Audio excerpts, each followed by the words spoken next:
আর একটা যন্ত্রণার কথা বলে আমি অরূপের কাছে যাব, সেটা হচ্ছে আমি জানি দেখুন কেউ এই যুক্তি দিতেই পারে যে এটা তো প্রাইভেট অনুষ্ঠান, কে নিমন্ত্রিত হবে তার সঙ্গে রাজ্য সরকারের কোনো যোগ নেই, থাকতে পারে থাকতে না পারে, আমি তার মধ্যে ঢুকছি না। কিন্তু যন্ত্রণার জানেন শুধু তো প্রসূন ব্যানার্জি নন, 8 বছর পর সন্তোষ ট্রফি জয়ী হয়েছিল যে বাংলার টিম, যে বাঙালিদের জন্য, যে বাংলার টিমের জন্য প্রত্যেক বাঙালির গর্বিত হওয়ার কথা, এবং কথাবার্তা চলছিল যে মেসির সঙ্গে একবার যদি তাদের কাছাকাছি আনা যায় তারা উৎসাহ পাবে। আমি বলছি তারপর বাণিজ্যিক কারণে অনেকে বলছেন, অনেকে অন্য কারণ বলছেন, কারণ জানি না, কিন্তু সেই টিমের একজনের সঙ্গে মেসির দেখা হলো না। আমি বলছি এই ধরনের একজন আন্তর্জাতিক তারকাকে এনে আমরা যদি নিজেদের স্থানীয় বাঙালি বাংলার টিম সন্তোষ ট্রফি জয়ী প্লেয়ারদের উৎসাহিত না করতে পারি, তাহলে বলতে পারেন শুধুমাত্র দৃষ্টি সুখের জন্য এত কোটি টাকা খরচ করে এই ধরনের আয়োজন? এই বেসিক প্রশ্নটা তুলতেই হবে। অরূপ, সুমন একদম ঠিক এই কারণেই আমরা অদ্ভুতভাবে দেখলাম উদ্যোক্তাটা আয়োজক একজন প্রাইভেট অর্গানাইজার, ইভেন্ট অর্গানাইজার, তাকে গ্রেপ্তার করার পর বিজেপির এত সহানুভূতি হচ্ছে কেন? প্রথমত আমাদের এটাও জানতে ইচ্ছে করছে, এবং আমি জানি না আগামী দিন যেহেতু রাজ্য পুলিশ গ্রেপ্তার করেছে, পরের দিন হয়তো তরুণজ্যোতি আর বিকাশবাবু একসাথে তার হয়ে জামিন পাওয়ার জন্য মামলা লড়বেন, সেটা প্রশ্ন না। কেয়া দেবী বক্তব্য শুরু করলেন একটা ধন্যবাদ ভিডিও দেখিয়ে। তো কেয়া দেবীর ওই অভিষেক মনু সিংভি লড়বে না, তুমি শিওর? না, আমি একটু বলে নিই একটুখানি। কেয়া দেবী ওখানে পোডিয়াম না, এখানে একটু বলতে দাও। কেয়া দেবীর মুম্বাইয়ের ভিডিওটা ভালো লাগলো, কেয়া দেবী দিল্লির ভিডিওটা দেখাতে পারলেন না, কারণ ওখানে দিল্লির মুখ্যমন্ত্রী মাঠে নামা মাত্র রেখা গুপ্তা হায় হায়, দিল্লির পলিউশন যে জায়গায় পৌঁছেছে একুআই করে দর্শকরা চিৎকার করেছে, হায় হায় ধ্বনি দিয়েছে বিজেপি মুখ্যমন্ত্রীকে। দ্বিতীয় কথা, আচ্ছা তুমি ক্ষমার কথা বলছিলে, আজকে কিন্তু দিল্লির মন্ত্রী ক্ষমা চেয়েছেন না, দিল্লির মন্ত্রী পরিবেশ মন্ত্রী একেবারে স্পেসিফিক্যালি ক্ষমা চেয়েছেন। এবং শুধু তার আগে অশ্বত্থামা হতে ইতিগজ, তার আগে বলতে হবে দিল্লির যাতে এয়ার কোয়ালিটি ইন্ডেক্স ঠিক থাকে, তার জন্য একিউআই মেশিন যেখানে বসানো আছে ওখানে স্প্রিংকলার দিয়ে জল ছেটানো হচ্ছে যাতে মেশিনে ফলস রিপোর্ট দেখায়। সেই ঘটনা ঠিক আছে, গল্প ছেড়ে দিন। প্রতি বছর চুরি করতে পারেন। আরে যমুনার ওই নদীটা দেখুন না কি অবস্থা হয়েছে। আচ্ছা দুজনে দেখুন না, আলাদা করে তৈরি করে গঙ্গা থেকে পরিশোধিত জল। আরে আমার কথা বিশ্বাস করতে হবে না, আপনারা তো সব যায় বড় বড়, ও তো অভিষেক ব্যানার্জি গেছিলেন, জিজ্ঞেস করুন। আপনি তো এত বড় বড় আমি তো ঢুকিনি পোডিয়ামে, যখন ঢুকেছি বলিনি তো আপনারা বলো আমি না, পোডিয়ামের সময় আমি ঢুকিনি। আমার একটা আমার যুক্তি আছে। আচ্ছা এই যে অরূপ বিশ্বাস যদি ক্রীড়ামন্ত্রী বা ক্রীড়ামন্ত্রী, আমি জানি না, নতুন এখন শব্দবন্ধ আমরা পেলাম, তার যদি দায় থাকে, তিনি যদি পদত্যাগ করেন, ওখানে প্রায় 2200 পুলিশ, এত পুলিশ থাকার সত্ত্বেও তাহলে পুলিশ মন্ত্রী কেন পদত্যাগ করবে না? সুমন, এই প্রশ্নের উত্তরটাকে আমি পেতে পারি না? শুনুন, ক্রীড়ামন্ত্রী বানান ভুলটা না গতকালকে ধরেছিলেন সুকান্ত মজুমদার প্রথম। তো সুকান্ত বাবু মনে আছে তো কদিন আগে যখন ওই কবিতা আবৃত্তি করতে গিয়ে, রবীন্দ্রনাথ আবৃত্তি করতে গিয়ে ঠিক কি যেন বলেছিলেন, আমরা তো ভুলিনি এখনো অবধি।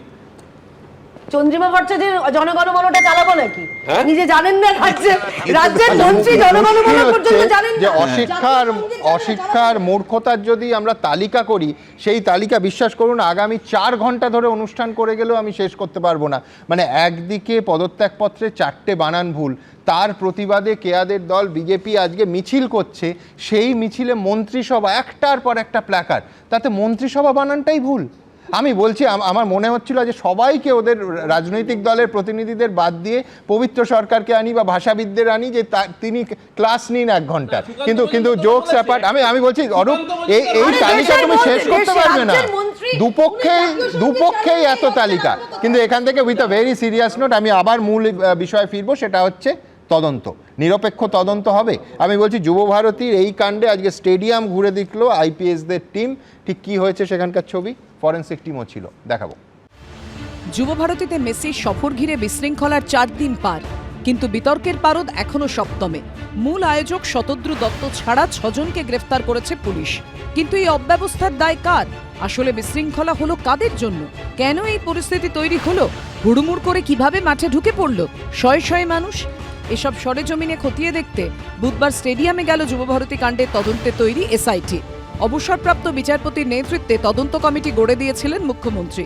তাদের সুপারিশেই রাজ্যের 4 আইপিএস অফিসারকে নিয়ে এসআইটি তৈরি করেছে নবান্ন। তদন্তকারী দলে রয়েছেন নিরাপত্তা অধিকর্তা পীযূষ পাণ্ডে, এডিজি আইন শৃঙ্খলা জাভেদ শামীম, এডিজি দক্ষিণবঙ্গ সুপ্রতিম সরকার ও ব্যারাকপুরের পুলিশ কমিশনার মুরলীধর। এদিন যুবভারতীতে গিয়ে তারা ঘটনাস্থল খতিয়ে দেখেন ও ছবি তোলেন। ফেন্সিং টপকে বা গেট ভেঙে যেসব জায়গা দিয়ে দর্শকরা মাঠে নেমে পড়েছিলেন, সেখানে ওই দিন কারা নজরদারির দায়িত্বে ছিলেন? তাদের তরফে কি কোনো গাফিলতি ছিল? খতিয়ে দেখেন তদন্তকারীরা। এরপর বিধাননগর কমিশনারেটের দপ্তরে গিয়ে বৈঠক করেন এসআইটি সদস্যরা। সেখানেই সিদ্ধান্ত হয় তাঁদের সহযোগিতার জন্য এসআইটিতে আরও 4 সদস্যকে নিয়োগ করা হবে, যার মধ্যে রয়েছেন ডেপুটি কমিশনার, ডিএসপি ও ইন্সপেক্টর পদমর্যাদার আধিকারিক। অন্যদিকে এই তদন্ত নিয়ে রাজনৈতিক চাপানুতর চলছে সমান তালে। এই এসআইটি এবং এক্স জাস্টিস রিটায়ার্ড জাস্টিস অসীম রায়ের নেতৃত্বে কমিটিকেই আমরা মানি না, সেই কারণেই কোর্টে গেছি। ইন্ডিপেন্ডেন্ট রাজ্য সরকারের প্রভাবমুক্ত, মূল অভিযোগ রাজ্য সরকারের বিরুদ্ধে। Law and order, discipline, traffic ম্যানেজমেন্টের দায়িত্ব ছিল পুলিশের বিরুদ্ধে অভিযোগ। পুলিশ রাজ্য সরকারের বড় উইংস, অতএব স্বাভাবিকভাবে যে রাজ্য সরকারের বিরুদ্ধে অভিযোগ তারা তদন্ত কমিটিতে থাকলে নিরপেক্ষ তদন্ত হতে পারে না। ওদের গভর্নমেন্টের ক্ষেত্রে ওরা কি করে বা কি করতো, এই যে শুভেন্দু অধিকারী বিরোধী দলনেতা বলছেন মমতা বন্দ্যোপাধ্যায় সঙ্গে সঙ্গে কমিটি করে দিয়েছেন। একদিকে পুলিশ তদন্ত করছে, অন্যদিকে অবসরপ্রাপ্ত বিচারপতি অসীম রায়ের নেতৃত্বে কমিটি সুপারিশ করেছে। সঙ্গে সঙ্গে মমতা বন্দ্যোপাধ্যায় রাজধর্ম পালন করছেন। তো বিজেপি শাসিত রাজ্যগুলোতে যা চলছে, কুম্ভ মেলায় এই পরিমাণ মৃত্যুর মিছিল হয়েছে, কোথায় কমিটি? কে রেসপন্সিবিলিটি নিয়েছে? এসআইটি মূলত বিধাননগর দক্ষিণ থানায় দায়ের হওয়া 2টি মামলার তদন্ত করবে, যার মধ্যে রয়েছে স্টেডিয়াম ভাঙচুর এবং শতদ্রু দত্তের বিরুদ্ধে ভাঙচুর ও সম্পত্তি নষ্টের অভিযোগে দায়ের হওয়া মামলা। সূত্রের খবর, কলকাতা পুলিশ ও রাজ্য পুলিশের আরও বেশ কয়েকজন আধিকারিককে এসআইটির সদস্য হিসেবে নিয়োগ করা হবে।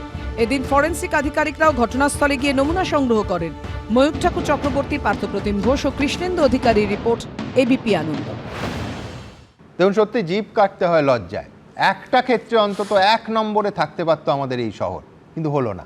আজ ভারত সফরের টুকরো টুকরো মুহূর্তের ভিডিও সোশ্যাল মিডিয়ায় পোস্ট করেছেন মেসি, কিন্তু তাতে কোথাও নেই যুবভারতীর কথা, কোথাও নেই এই ফুটবল পাগল শহরটার আবেগের কথা। মেসির স্মৃতিচারণার ভিডিওতে আজ কার্যত উপেক্ষিত থেকে গেল ভারতীয় ফুটবলের এই মক্কা। গোটা ভিডিও জুড়ে প্রায় পুরোটাই হায়দ্রাবাদ, মুম্বাই আর দিল্লিতে কাটানো বিভিন্ন মুহূর্তের ঝলক। এবিপি আনন্দ, এগিয়ে থাকে, এগিয়ে রাখে।